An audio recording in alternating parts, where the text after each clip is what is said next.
Hello everyone, আশা করি সকলে ভালো আছেন। আমি আলহামদুলিল্লাহ ভালো আছি। তো আজকে আমরা প্রিন্সের ফার্স্ট লুক রিয়াকশন করব, দেখা যাক কেমন।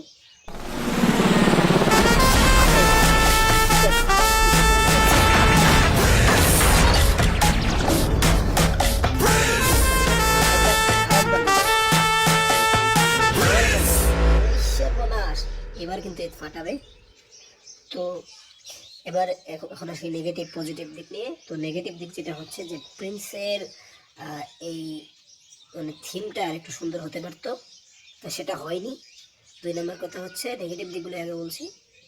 তো কিছু জায়গায় খারাপ লাগছে, লোকটা একবার দেখে ফেলেছি এই কারণেই। তো এখন যে বিষয়টা হলো সেটা হচ্ছে যে লুকটা জাস্ট ঠিক আছে, মানে নতুন কিছু পাচ্ছেন না, একটু তুফানের মতো ফিল নিচ্ছি। তো এই যে মেশিন গানটা একটু আধুনিকতা এবং নতুন একটা স্টাইল দিল, যেটা আমাদের সকলকে অবাক করেছে। তো দেখা যাক কি হয়, আগামী রোজারিতে খেলা হবে। তো থ্যাংক ইউ পুরো ভিডিওটি দেখার জন্য।